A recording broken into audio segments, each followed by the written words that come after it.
नहीं, कहीं नहीं का पता, लेकिन जिस जंगल में माता पार्वती गई थी वहां पर थक गए, एकदम लाचार हो गए हिमालय जी।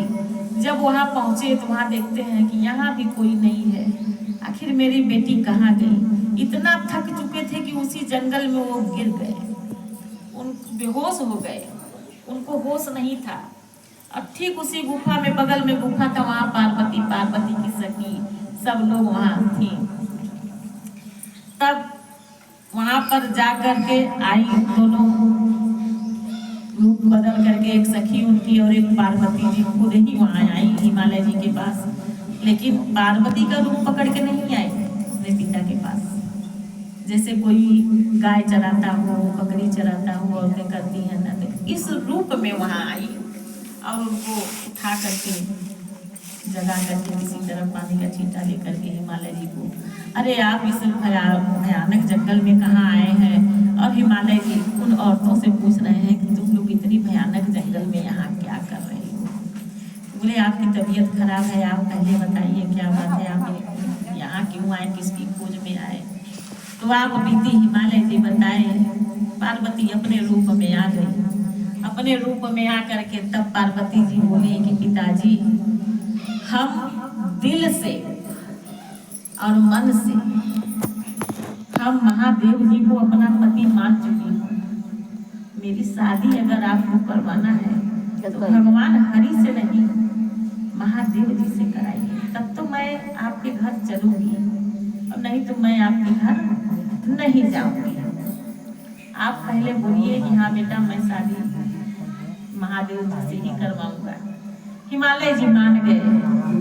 हिमालय जी मान गए, सकुशल अपनी पुत्री को अपने घर लिवा करके आए। लिवा करके आए, फिर भी देखिए अब महादेव जी अब यहाँ से कठिन परीक्षा पार्वती की ले रहे हैं। एक बार वहाँ रूप बदल करके गए, किसी का रूप पकड़ करके कि क्यों शिव से विवाह करोगी? वो तो अवघड़दानी है, उसका न घर है, न ठिकाना है, न कपड़ा है, न कुछ है, शरीर पे सर्प है, ये सब उनका भूत है, प्रेत है, यही उससे विवाह करके तुम कहाँ रहोगी? न महल है, न कोठी है, कुछ नहीं है। अवघड़दानी अठंगी बाबा है, वो उनका कोई पता नहीं, वो निराकार है, उनका कोई नहीं है, ना आगे न पीछे। तब भी पार्वती के मुंह से एक ही शब्द निकला कि मैं उन्हीं को अपना पति स्वीकार करूंगी, मुझे वही चाहिए, मुझे दूसरा कुछ नहीं चाहिए, मुझे वही पति रूप में चाहिए।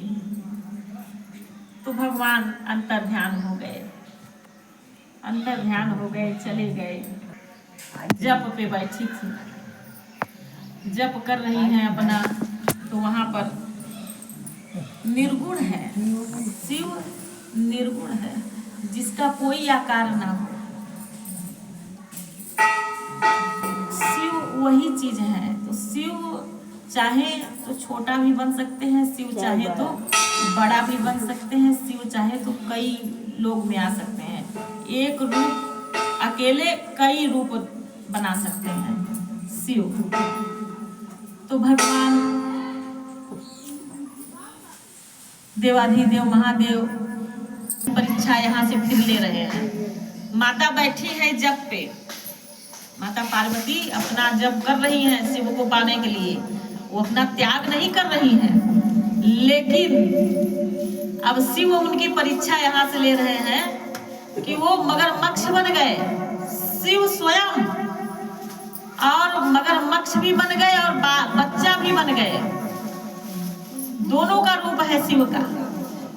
और उस बच्चे को जब मगरमच्छ बन गए तो उस बच्चे को पकड़ लिए, उस बच्चे को पकड़ लिए मुंह में। अब वो बच्चा चिल्लाने लगा, मुझे बचाओ, मुझे बचाओ, मुझे बचाओ। लेकिन अब तो शिव तो परीक्षा ले रहे हैं ना, कि देखते हैं कि कठिन परीक्षा ये पार्वती इस बच्चे को बचाने के लिए उठती है कि नहीं, इसके मन में क्या है।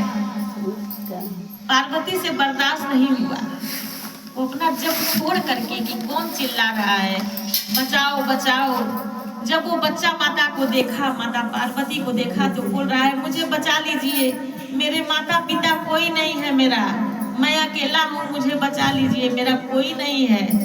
माता को बड़ा दुख हुआ तो आवाज लगाई, सुनो मगरमच्छ। तो बोला हाँ बोलिए। पहले के जानवर बोला हाँ बोलो। बोले इस बच्चे को छोड़ दीजिए। बोले क्यों छोड़ दूं? छठवां प्रहर जो आता है वो मेरा आहार होता है, मेरा आहार मेरे सामने है और मैं छोड़ दूं? ये तुम कैसी बातें कर रही हो? बोले कि तुम छोड़ दो, इसके बदले में जो मांगोगे हम तुमको देंगे। पार्वती बोली तो मगरमच्छ क्या बोल रहा? तो शिव है साक्षात। तो बोल रहा है कि तुम जितना अब तक जप और तप की हो, जितना वो मुझे दे दो। सारा का सारा जब मुझे दोगी तो हम इस बच्चे को छोड़ देंगे। पार्वती क्या करती, उस बच्चे का दर्द देखा नहीं गया। पार्वती बोली आप मेरा पूरा ले लो, मैं तुमको दे देती हूँ, लेकिन इस बच्चे के जान को बख्श दो, इसको मत खाओ। तो उनका जितना शक्ति था, जब तप की थी पार्वती, सब भगवान ले लिए मगरमच्छ का रूप धारण करके, सारा उनका ले लिए जब तक शक्ति। इसके बाद उस बच्चे को छोड़ दिए। फिर माता पार्वती फिर से गुफा में बैठ गई, फिर से जप करने लगी। बोले आप इस बच्चे को छोड़ दीजिए। तो वो बोले, मगरमच्छ बोल रहा है कि तो फिर तुम कैसे करोगी इतना जप तप? तो माता पार्वती बोल रही है बच्चे को छोड़ दो, मैं फिर से कर लूंगी, फिर से मैं उतना त्याग कर लूंगी, लेकिन इस बच्चे को मत खाओ। छोड़ दिए, अपना सारा शक्ति उसको दे भी दी। फिर से गुफा में बैठ गई, फिर से जप करने लगी माता पार्वती। तब भगवान फिर से आए उनके पास, रूप बदल करके ऋषि का रूप धारण करके आए और वहाँ पर बोले कि ये इतना लंबा जो जप चल रहा है, क्या तुम अब कर लोगी जितना करके तुम उस मगरमच्छ को दे दी? पार्वती बोली कि हाँ समय लगेगा, लेकिन हम करेंगे अपने महादेव जी के लिए। हम उनको पति के रूप में पाने के लिए जो हमको बन पड़ेगा हम करेंगे। तब भी कह रही हैं। अब वहां से फिर से भगवान चले गए। वो तो वहां से हट ही नहीं रही है। तब आकर के बताए कि सुनो, वो मगरमच्छ, वो लड़का कोई दूसरा नहीं था, मैं स्वयं हूँ। मैं ही रूप धारण करके आया था, क्योंकि मैं कई रूप पकड़ सकता हूँ। जिसका आदि अनादि कोई नहीं, जो निरंकार है, कुछ भी वो कर सकता है। अवघड़ी है वो, शिव अवघड़ी है। पार्वती बोली स्वामी मुझे कुछ नहीं चाहिए, आप सिर्फ हमारे पति बन जाइए। मैं आपको अपने पति के रूप में देखना चाहती हूँ और हमें किसी चीज की लालच नहीं है। फिर से प्रभु चले गए, नहीं बोले कि हम तुम्हारे पति बनेंगे। महादेव जी नहीं बोले, फिर से चले गए। फिर पार्वती पूजा में लीन हो गई। और यही भाद्रपद की तृतीया तिथि चल रही थी। पार्वती जी उस दिन भर तो जप तप में थी। शाम के समय प्रदोष काल में, जब प्रदोष का समय हुआ तो उस समय माता श्रृंगार करने बैठ गई। श्रृंगार करने के बाद पूजा करने बैठ गई।